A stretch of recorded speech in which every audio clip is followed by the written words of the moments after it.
आज आपण बनवणार आहोत माझ्या आजीच्या पद्धतीच्या पारंपरिक ताकातल्या मस्त अशा मुरलेल्या मिरच्या।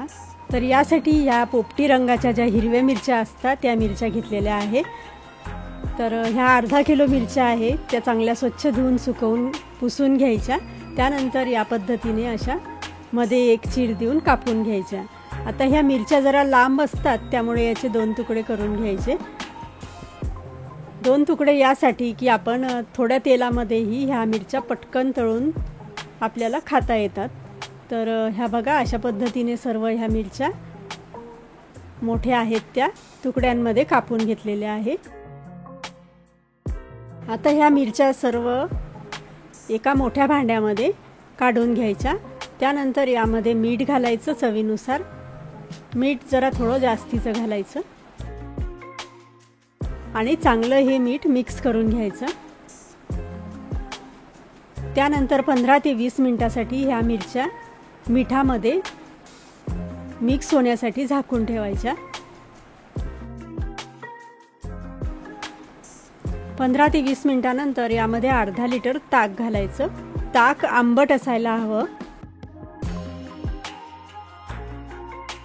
अर्धा किलो मिरच्यांसाठी अर्धा लिटर ताक अगदी परफेक्ट आहे। तर आता हे सर्व मिक्स करून घ्यायचं चांगलं असं। ह्या मिरच्या ह्या ताकामध्ये अशा बुडल्या पाहिजे। आता यावर झाकण ठेवायचं आणि ह्या मिरच्या एकच दिवसामध्ये छान अशा मुरत नाही। हे ताक ह्या मिरच्यांनी चांगलं शोषलं पाहिजे, यासाठी ह्या मिरच्या मी 2 दिवसांसाठी ताकामध्ये मुरत ठेवलेल्या आहे।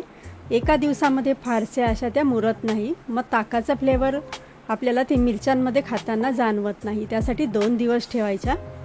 2 दिवसानंतर ह्या मिरच्या बघा अशा कलरच्या होतात। मिरच्यांमधलं ताक काढून घ्यायचं आणि उन्हामध्ये वाळायला घालायच्या। ह्या बघा, तर ह्या मिरच्या चांगल्या 2-3 दिवस कडक उन्हामध्ये छान अशा वाळवून घ्यायच्या। ह्या बघा छान अशा मिरच्या तयार होतात सुकल्यानंतर। ह्या मिरच्या तुम्ही वर्षभर साठवून ठेवू शकता। अगदी थोडं तेल घालून ह्या मिरच्या पटकन तेलावर तळून घ्यायच्या। ही आहे आपल्या आजीच्या स्टाईलची ताकातली मिरची, जी चव आणि आठवण दोन्ही जपते। परत भेटूया अशाच खास रेसिपींसह।